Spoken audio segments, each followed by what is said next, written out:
course you wouldn't do that. Now, what happens if that thing gives out? It'll last longer than I will unless this heat wave breaks. Well, you're in California. It's always sunny here. Yeah, well, it seems to me a world that can invent the girdle should be able to control a simple thing like the weather. Yeah, well, it should break soon. Hey, Martin. Uncle Martin?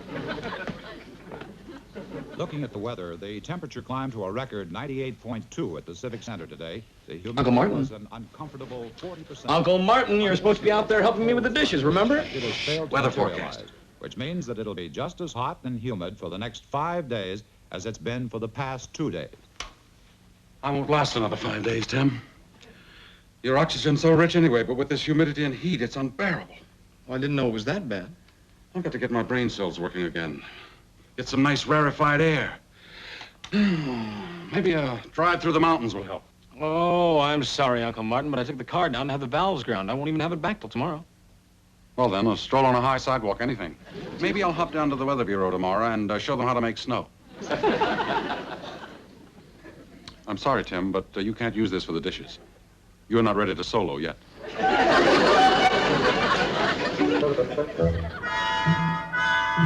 Darn mind-reading Martian.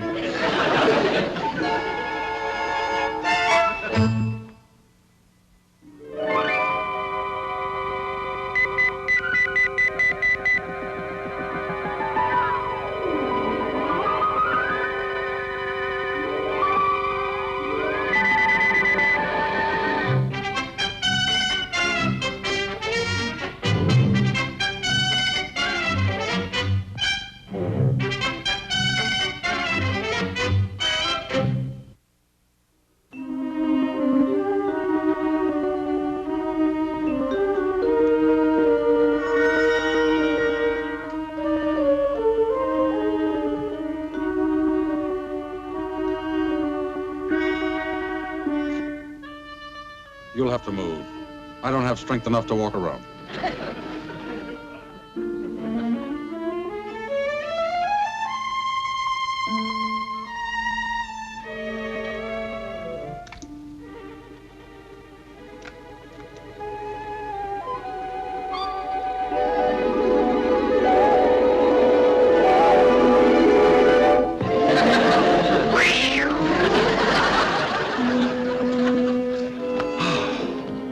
That's better.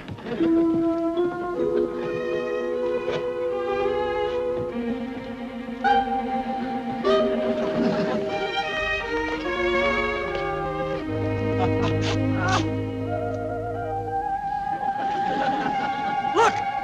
He's gonna jump! I'll call the police!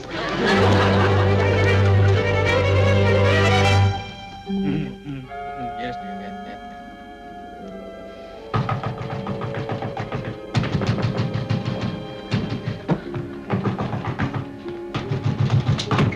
Oh, Tim, your phone's been off the hook and Mr. Behrens has been trying to reach you all night. Now, let me see if I can remember what he said. Something about your getting right down to the Howell Tool Company. There's something very big going on. Well, anyway, whatever it was, Mr. Behrens sounded terribly excited. Oh, all right, Mrs. Brown. I'll go down right away. Thank you very much. Car keys. Car keys. Car keys. No car keys. No car. Mrs. Brown! Miss Brown!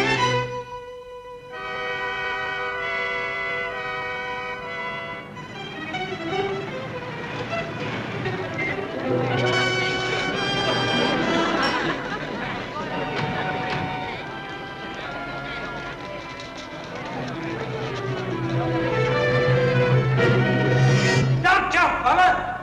Whatever it isn't worth your life. Look, we've all got problems, fella, but we can't let them get the best of us. Now, why don't you just come on down and we'll talk about it over a cup of coffee and a donut? I don't want a donut! I want to be left alone! Tell them to get the nets ready. Everything always looks a lot better in the morning, buddy. Don't you see how silly it is to jump? I don't want to jump! That's the ticket. Now, just watch yourself coming down. I don't want to come down! I want to be left alone! Now go away! I always get this kind.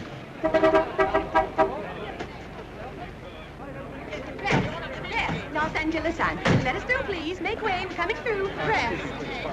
Mrs. Brown, look, I just wanted to borrow your car. You don't have to write the story for me. Oh, but I can supply the woman's touch. Press. Press. Go away! Go away! Oh, see, there's a man up there. Uncle Martin. Come on, get out of here. Pardon me, sir. My name is Tim O'Hara. I'm with the Los Angeles Sun. Now, would you mind if I went up there and spoke to him? I know him. What? I know him. You do, huh? Yeah. Well, I guess it won't hurt. But you better be careful, buddy. He's a real oddball. He'll jump. Jump.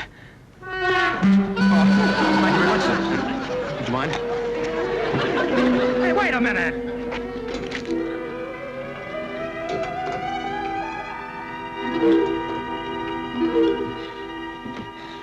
Hold on, sir. Don't jump. I'm coming.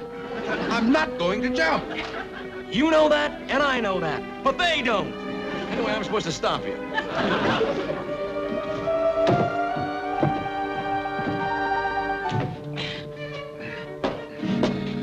Well, what are you doing up here? Getting some rarefied air. But since it's getting so crowded up here, I guess I'll disappear. I'll meet you back at the apartment.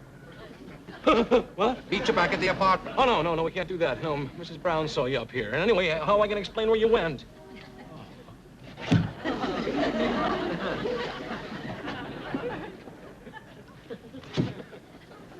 Wait a minute. You gotta have some kind of a story. Don't worry. A cup of coffee and a donut, and the rescue squad will have done its duty.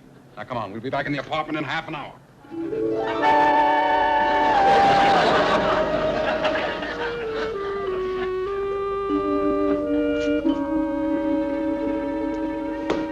How long has it been? Oh, 22 minutes, Mrs. Brown.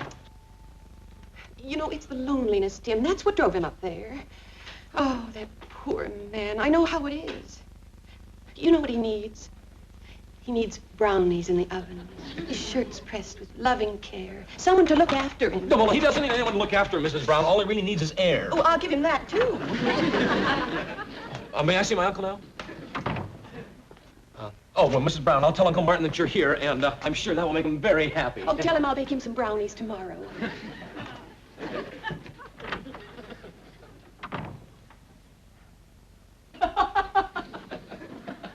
Not a word. I have been pinched, patted, poked, prodded, and pummeled. Oh, well, can you go now? Not until I've had my psychiatric examination. Well, now, come on. I've got to file my story. What am I going to write? Mr. Martin O'Hara, this reporter's uncle is rescued from the top of a water tower. They think he's crazy. I'm sorry, Tim. I didn't think anyone would see me. Well, what are you going to tell the psychiatrist? What he wants to hear. How are you going to know that? Tim. Oh, I see. You're going to read his mind and tell him exactly what he wants to hear you say to get out, huh? Good evening, gentlemen. I'm Dr. Bonnett. Which one of you is Martin O'Hara? I am, Doctor. Well, if you would excuse us, please. Come right this way. Please sit down.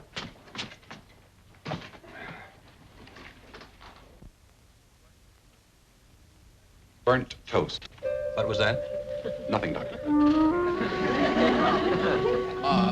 Okay, well, I'll see you soon, Uncle Martin. Now, I'm not here to judge or punish you, Mr. O'Hara. I'm here to listen and help, if I can. New hat. I beg your pardon? Oh, I was just trying to collect your thoughts. My thoughts. Go right ahead, Mr. O'Hara. Take all the time you need.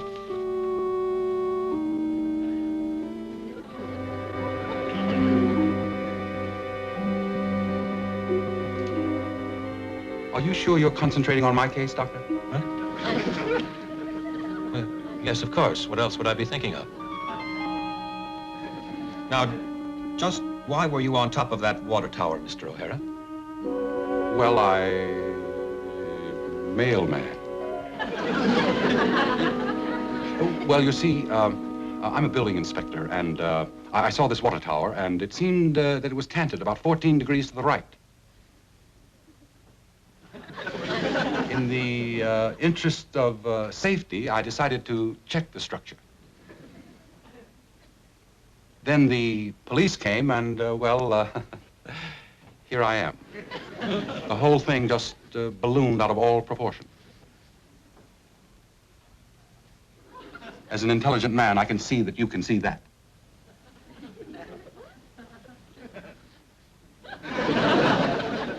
Well, I think we can help you, Mr. O'Hara.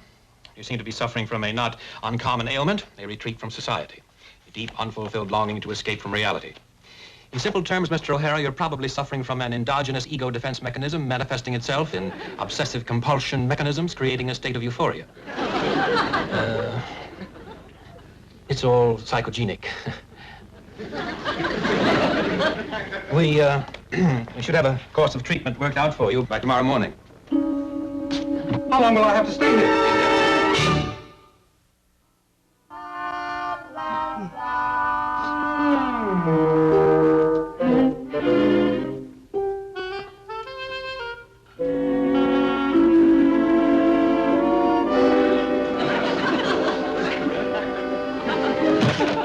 Martin, you can't just disappear from your room like that. The nurse won't be coming back to get me for a couple of minutes yet. Well, what happened? I thought you were supposed to get yourself released. That's what I want to talk to you about. Dr. Bonnett's turning into a very difficult case. Tim, you're as illogical and emotional as the rest of the human race. Tell me, what does burnt toast, new hat, mailman have to do with me on top of a water tower? Is that what you got out of his mind? Mm-hmm. Well, it doesn't make sense. Doesn't have to. Dr. Bonnett's a human being. Well, look, I have a deadline in 1 hour. Now, Mr. Behrens would like to know what's so difficult about a nut trying to commit suicide. Well, he'll be calling again in a minute. Be sure to give him my worst. I've got to go now. Nurse Smith is coming back to help me brush my teeth. Wish I could disappear like that for about a week.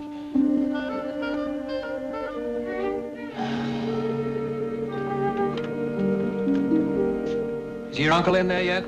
No, he's out brushing his teeth. Yes, Mr. Behrens.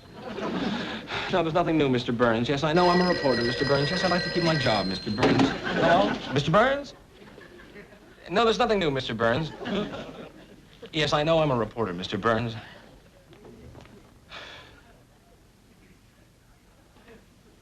Yes, I'd like to keep my job, Mr. Behrens. I hope it doesn't bother you, but I'm a pacer. I always think better on my feet. That's quite all right, Doctor. The clearer your thoughts, the better off I'll be.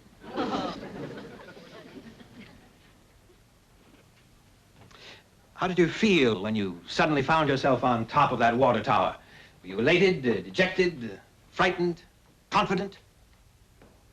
Elated. And does this feeling of elation always follow acts of wild abandon? And how long do they last? When they're over, are you defiant about what you did, or do you feel... Why don't you call your wife, Doctor, and apologize? It wasn't really her fault. It most certainly was. How did you know that I had a fight with my wife? It's written all over your face. Is it that obvious? I'm afraid so, Doctor. Well, we can't let that interfere with your treatment. We're not here to discuss my problems. Do you have problems, Doctor? Do I have problems? Everyone has problems. They never let you rest at parties, in the dentist chair, on picnics. And have you ever noticed, it's never their problem. They're always asking for some friend. Even the mailman has a problem. I'm not sure what it is yet, but I'll find it. I've been watching him lately. Demands, all the time demands. There just doesn't seem to be any time to rest anymore. Too many problems. I'm not making any demands, Doctor. Come over here a minute, Doctor. Why don't you take a second right now to relax, Doctor? Look at that view. You can see the whole city from here, and the mountains. Beautiful. You know, you're a very perceptive man, Mr. O'Hara. Thank you, Doctor. I'm just trying to understand the human race. Why don't you call your wife, Doctor? You'll feel a lot better.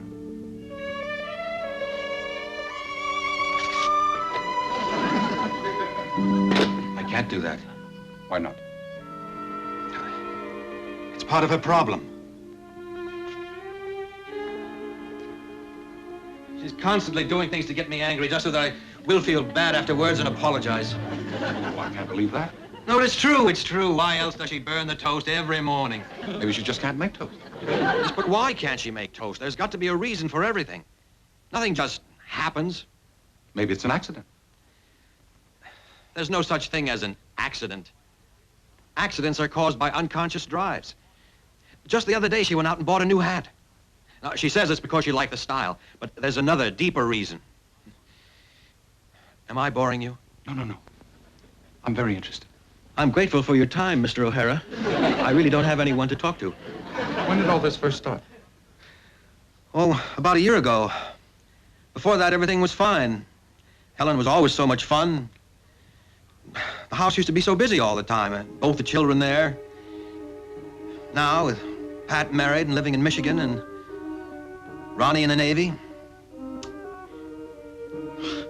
Well, it's hard after 22 years of being a parent to suddenly realize that you're all alone. And I guess Helen just couldn't adjust. Then I got tied up here working 18 hours a day. I had to, of course, but Helen didn't understand. She always used to. But for some reason, she changed. Little things at first, but I could tell. Oh, here you are, Martin. I brought you brownies. Well, what in the world's going on here? It looks like... Oh, I beg your pardon. I'm ruined. 12 years of schooling, 28 years of being a doctor, and in 5 seconds I'm ruined. She'll go and spread that all over the hospital. I'll be a laughingstock. Now, don't, Mr. O'Hara, need I remind you that I am the doctor and you are the patient? Don't give up now, Doctor. We're so close. Mrs. Brown, Is everything all right, Doctor? Doctor? Well, what happened now?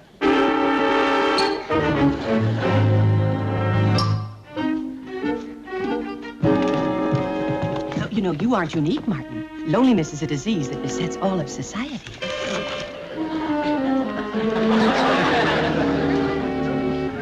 Well, look, he's as normal. Well, he's more normal than a lot of people I've met. I'll admit he's a very perceptive man. In his way. Oh, he is. Yes, it's just as if he could, read minds. Yes, exactly. Yes, that's exactly it. Yes, well, he affects a lot of people like that. You see, Uncle Martin's just an easy man to talk to, that's all. Oh, come on, Doctor. Give him another chance, will you? Just talk to him again, please. Well, it wasn't his fault that I lost my head. Well, all right, Mr. O'Hara. All right, I'll try again. Oh, thanks, Doctor. Now you'll find out just how normal he really is. Hiding from teeny little drafts, afraid you'll get a simple thing like a cold. Now, it's just a sign of your unhappiness, Martin. You know, you're constantly doing strange things. Why, from the first moment you moved in, I knew you were strange. Somebody's been lying to me. Doctor, allow me to Never explain mind. this. You've confused me enough already. From now on, we'll start with the facts. All the way back to the day you were born, if need be. Would you two excuse us? Oh, yes, goodbye. Have fun.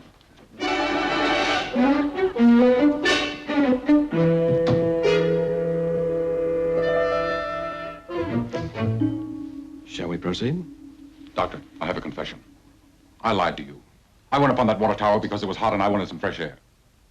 Go on.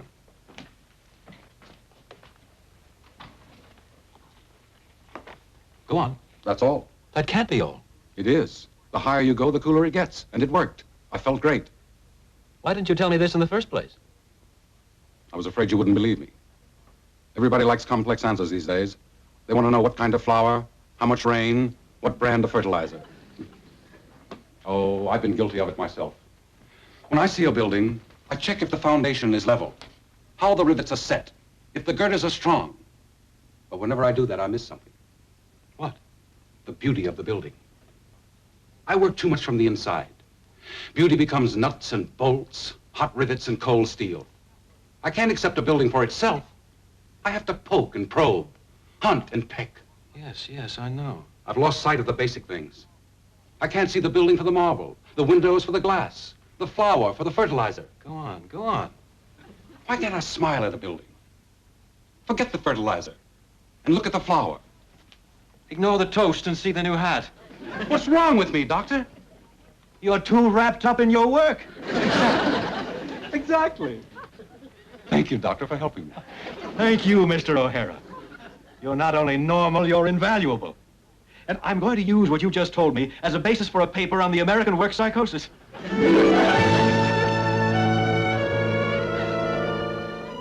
But first, I'm going on an extended vacation.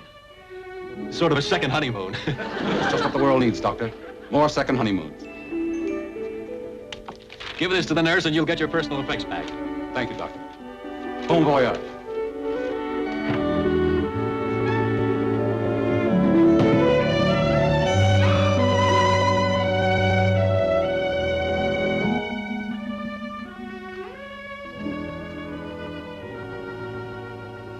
He did need help.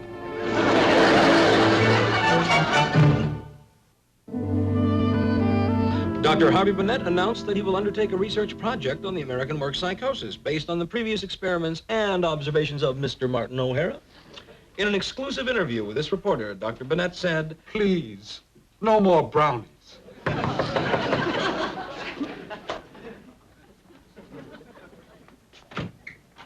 Hello, dear. I just had a few of these left over, and it seemed Seemed a shame to let them go to waste. Well, Uncle Martin, look what Mrs. Brown brought to us. Uncle Martin? Oh, come on now, that's not fair. You've got to share. Uncle Martin? Martin? Why, it's like he disappeared. He sure did. Well, he should be back soon. Here, Tim, have a brownie. It'll cheer you up. Thanks a lot.